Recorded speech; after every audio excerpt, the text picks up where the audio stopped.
Hey everybody, my name is Andrew. Welcome to my garden. Today I thought I'd show you around my tomato town. In here I have over 18 heirloom varieties of both slicing and snacking tomatoes. Most of them are heirloom. They're all open pollinated. So here we'll have a little walkthrough. And this first row is Kellogg's breakfast. And they're coming along pretty good. About 3-4 feet high. These are 6.5 foot T-posts I have all throughout here. And these are about halfway up them, I would say. There we go. And then right next to them here, we got some ground cherries. I've never grown these. And down here in southeast New Mexico, when I say ground cherries, people just look at me like, what's it? But hopefully they turn out good. And then next we got Druzba. D-R-U-Z-B-A. I don't know much about these. This is my first year growing them. But they seem like they're doing pretty well. Plants all in all are pretty healthy. And then here on these two little short ends I got pineapple here and pineapples there. It's short on account of this wonderful mulberry tree. It keeps all the hot sun off the plants. Even though I'm here in 6B, you have to have these tomatoes in the shade or else the sun just kills them. Paul Robeson. These two are doing real well. 3, excuse me. One there, one there, one there. I need to tie these things up. Let go of your brother. Oh, man. Yeah, big time. Anyways, but then these two out of the 3, they're just not happy. I don't know exactly why. Anybody with experience with Paul Robeson's or seen this kind of thing before, feel free to leave something down in the comments if you have any wisdom to share.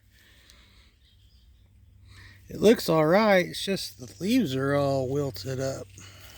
There's no real discoloration to speak of. It's just, I don't know, well, maybe they'll pull out. And next, right behind us, we got ourselves blue cream berries. Now, I'd never heard of these before I started watching videos of Jess over there at Roots and Refuge. Props to her on suggesting these. They are just as productive as promised. First in for sure. And man, ain't these gorgeous. Blue color and the green. Can't wait for them to more of them to come ripe. And next we got a German pink. Very similar shaped leaves to the Brandywine. It's one of those potato leaf varieties. And then, what is these? This is why I label things. I use I used to use these for marking well markers. Black strawberry. They're just a little bit of foil around a little card, and you can write on it with a pen or a pencil or anything, and it stays indented in there like you engraved it. They're pretty slick. I don't have to worry about sun feet that way. These are black strawberries. Man, they're loaded up with some pretty good sized fruit, y'all. I thought these are supposed to be like a cherry type tomato, but those are Those are threatening to become salad size. And here we have watermelon beefsteaks. I'm really excited to try these. Supposedly, you can use a melon baller and make tomato balls out of these fruits. They're supposed to be so big and so fleshy. We'll see. And then continuing my pattern of cherry type, slicer type, we have black cherries here, and they're coming along. They're gonna make a ton. They're loaded down. None of them have come ripe yet, but when they do, whew, they're probably gonna be more than I can pick, along with the rest of these. Man, go look, check out these black strawberries. Isn't that just nuts? I think they'll be red underneath when the rest of them when they're ripe. And here are the brandywines. They're doing pretty well. We just got a bunch of rain, and despite it, everything seems pretty happy anyways. I suppose that's the advantage of living in the desert climes. And then my one, like, I don't understand what's going on type of thing. This here is Prairie Fire, and they make a little tomato here. We got a couple. They don't seem to be hurting too bad. I mean, we got a couple little fruits here and there on them, but they just, I don't know, maybe the leaf type's supposed to be kind of spindly and stay like that, but they just sure haven't taken off like the rest of the cherry varieties, that's for sure. And next to them, got ourselves, Thornburns Terracotta. And we already have some fruit coming on this thing. Looky here, y'all. Right in here. Bam. Oh, those are going to be some good ones. Those are going to be some good ones. And then, the one open pollinated hybrid that I bought, you know, saying, well, it's not an heirloom, but I don't care.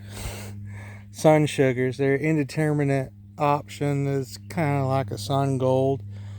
I think they're pretty close to indistinguishable from each other, except for these continue to make even after we got too much heat and they abort their blossoms, which happens down here quite a bit. Then we got true beefsteaks, and man, these guys are looking great. They haven't started to put on any fruit yet, and I don't see any blossoms to speak of yet, but give it time. Those are gonna take a little while, and I'm gonna have to restring those here in a bit. And then across from them, these are doing phenomenally well. And they are, Dr. Wychees. That's what they are. Dr. Wychees. They're going like great guns. And then down here we got my indigo apples. They're open pollinated hybrid between an indigo rose and a cherry tomato. And I had saved a bunch of seed. Sorry about my finger there. Saved a bunch of seed from them, and with the idea of selling it, but I wanted to make darn sure that it stayed true to type first. So there you have it.